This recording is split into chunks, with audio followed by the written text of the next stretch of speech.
Good afternoon. This is Steffi here with our next Art Docent program. Today we're working from Series 1, Group H, talking about how artists paint stories. Many artists like to tell stories with their paintings. Narrative pictures have many details that give us clues so that we can tell what is happening. It is sometimes fun to use our imagination to think about what has happened before or what will happen next. Storytelling pictures usually have people in them. These are the characters in the story. The artists show us where the stories are taking place.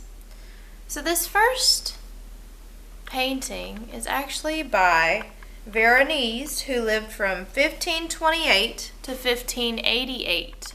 I'm going to zoom in a little and let you examine the painting before we talk about it.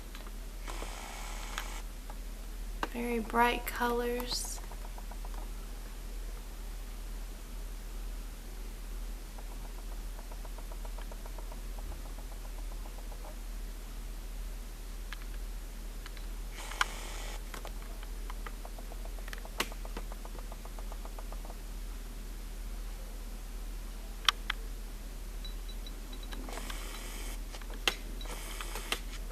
Has anybody guessed what this story is depicted? The title of this is The Finding of Moses. This picture was painted over 400 years ago, but it tells about a Bible story that happened over 3,000 years earlier. The artist decided to show his country and the way people looked in his own time. So he painted the countryside of Italy instead of Egypt way back in the distance.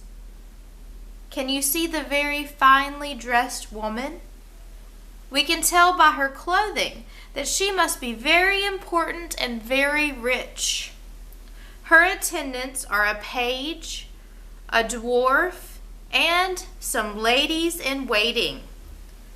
Their clothes aren't quite so fancy as hers.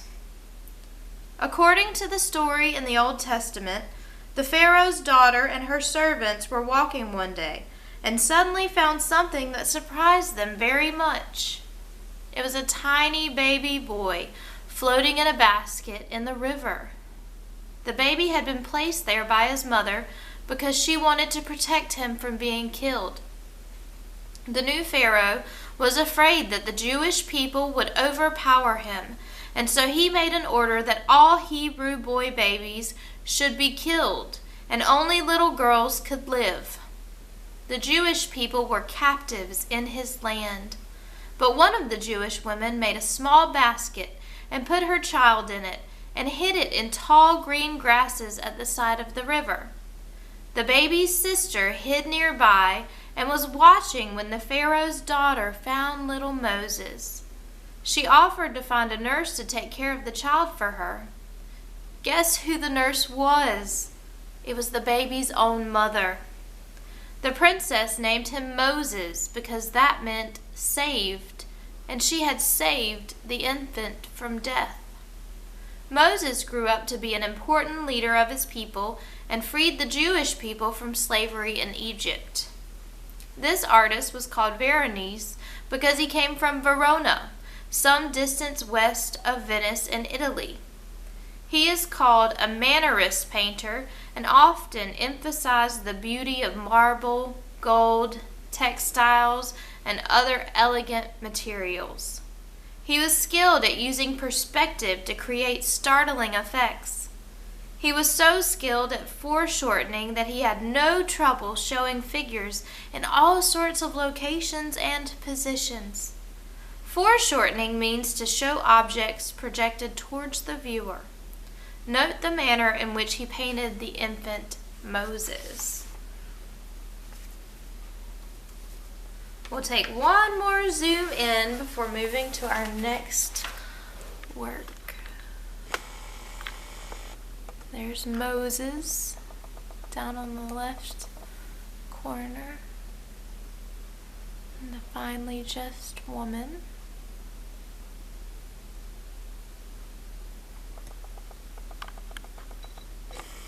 sky is so blue.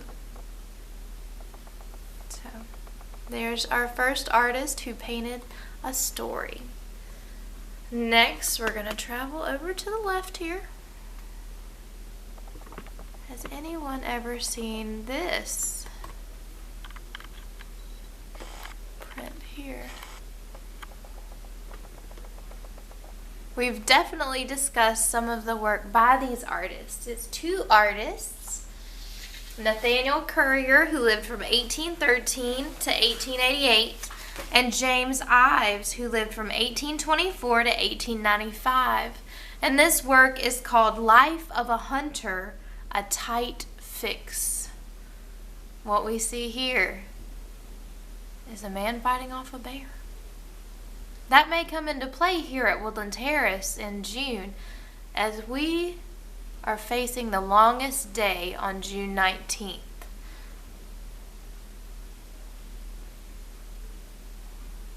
Did you say, what did she say? That's right.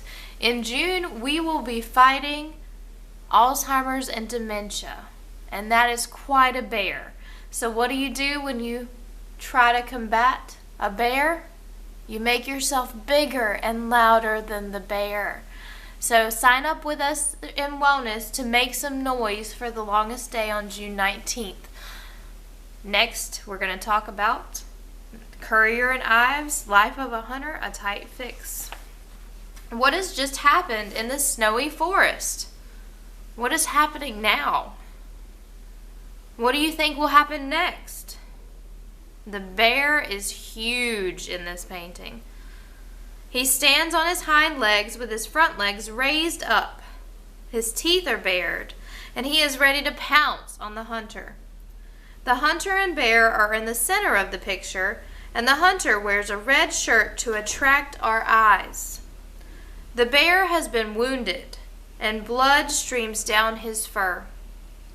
This made him very angry, and he has ripped off the hunter's jacket and smashed his rifle as if it were a matchstick. Perhaps the bear was awakened from his winter hibernation. Do you think the hunter can strike the bear with his little dagger and prevent further injury or death? He has his torn coat wrapped around his left arm as a shield. But something may save the hunter. Do you see the other hunter over by the tree taking aim with his rifle on the right? If his shot is accurate, he will kill the bear before it kills the man.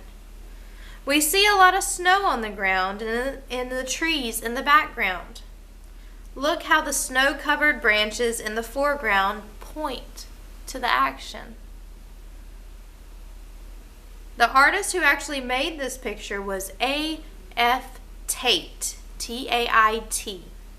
A printing company owned by Nathaniel Currier and James Ives made many copies of it to sell to people who loved the excitement and adventure of scenes such as this.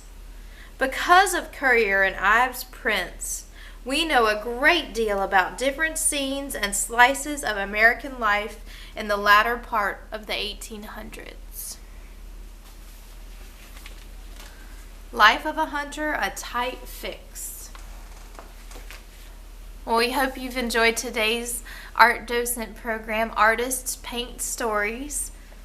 We look forward to our next edition. Please stay safe.